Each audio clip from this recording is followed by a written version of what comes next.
us a bedtime story. Dinosaurs were just oversized lizards stomping around until a rock from space showed up and turned them into fossils. Convenient, simple, and oh so easy to digest. But reality? It might be a little more radioactive. Take a look at some of Earth's giant craters.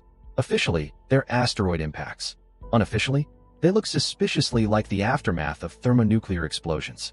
Some even contain glass-like rock, tektites, formed at temperatures higher than any natural meteor impact should realistically achieve.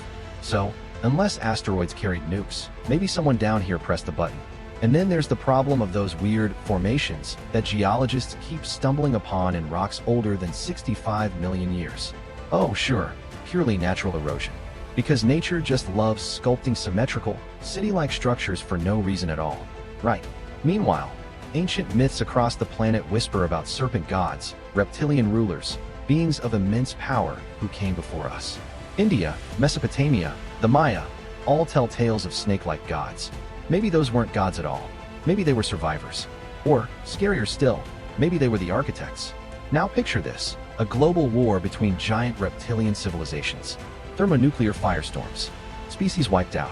Survivors twisted by radiation, mutating into warm-blooded forms. And many eons later us. Congratulations, humanity. We might just be the descendants of genetically scrambled dinosaur war refugees. No wonder we're obsessed with building bombs. It's literally in our DNA. So what if we're not the first technological civilization on this planet? What if history is a loop? Species rise, invent, destroy themselves, and leave only radioactive scars and a few creepy myths behind. Maybe we're not living in humanity's first act. Maybe we're just the encore performance of Earth's favorite tragic play. For decades, the textbook version has been tidy and clean.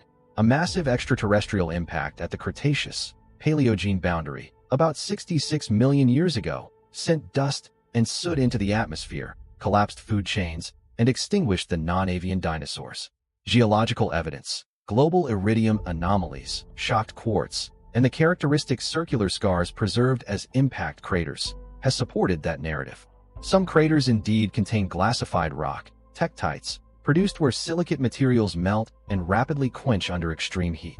Those are the dry facts scientists point to when the topic comes up in lectures and museum plaques. Now, hold that thought for one full, sarcastic beat.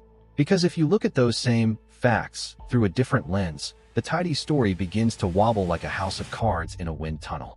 What if some of those giant basins don't read like asteroid signatures so much as the aftermath of colossal, directed explosions? What if tektites, those glassy beads, were not only the product of meteor heat, but also created by temperatures and pressures rivaling what we now label thermonuclear? I know. The polite scientific chorus will tut and point out alternative formation models. Still, the raw geometry of some sites, the localized vitrification, the scale of heat-affected zones, these are the crumbs that keep conspiracy-hungry imaginations very busy. And because irony loves company, let us indulge in a more audacious suggestion. In the deeper layers of pre-Cenozoic strata, certain megastructures and regular formations have been described by field geologists as anomalous. Official reports hedge, natural columns, spheroidal weathering, pseudofractures. Yet the public rumor mill and a few cautious papers whisper of patterns so ordered they resemble urban plans carved in stone. Grids, terraces, right-angled blocks that do not politely obey random erosion's chaotic rules. Call it pareidolia if you prefer, call it wishful thinking. Or, alternatively, consider that the planet has hosted organized builders long before Homo sapiens learned to chip flint. Across cultures, mythic echoes thread a peculiar motif: serpent deities, feathered reptiles, divine reptilians who taught kings and kingship rituals. From Mesopotamian dragon lords and India's Nagas to Mesoamerican serpent kings, the iconography is oddly and persistently reptilian. Dismiss that as symbolic? Fine. But recall how memory preserves trauma and power in mythic form. A civilization's gods are often the neighbor it could not defeat or the rulers whose ways linger in song. What if these serpentine deities are cultural fossils, collective memories of an earlier, dominant lineage of reptilian intelligences? Now tilt into the speculative and, let us be honest, deliciously heretical corner. Imagine a global conflict among gigantic, long-lived reptilian species, siege, firestorms, and a technology that melted landscapes. Radiation, and whatever biochemical fallout came with it, sets off an evolutionary lottery. Survivors, stressed and mutated, gradually shift metabolisms, body plans, and behavior. Over millions of years, descendants become warm-blooded, agile, and eventually something new enough to call us ancestors. A chilling thought. Perhaps our own thermoregulatory advantage and mammalian cunning arose from the messy aftermath of a planetary war we barely remember. So here's the emotional sting beneath the speculation. What if history is not a straight line of human triumph, but a loop, cyclical and cruel?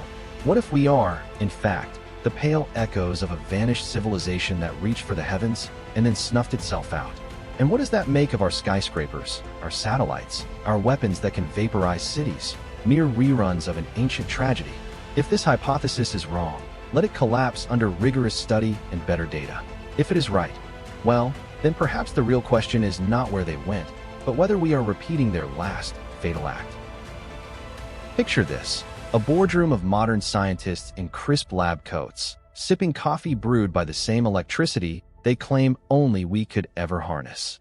They lean over charts, talk about geochronology and plate tectonics, while conveniently ignoring that the bedrock they stand on might once have hosted something with scales, claws, and laboratories. The irony? The more evidence they find of natural anomalies, the louder they chant the mantra: coincidence, coincidence, coincidence. It's almost religious, the cult of coincidence. But sarcasm aside, only partly. Let's take inventory of what we conveniently sweep under the proverbial prehistoric rug. We have fused quartz deposits that demand temperatures comparable to modern weapons testing. We have magnetic reversals in local areas, not global, suggesting artificially induced energy bursts.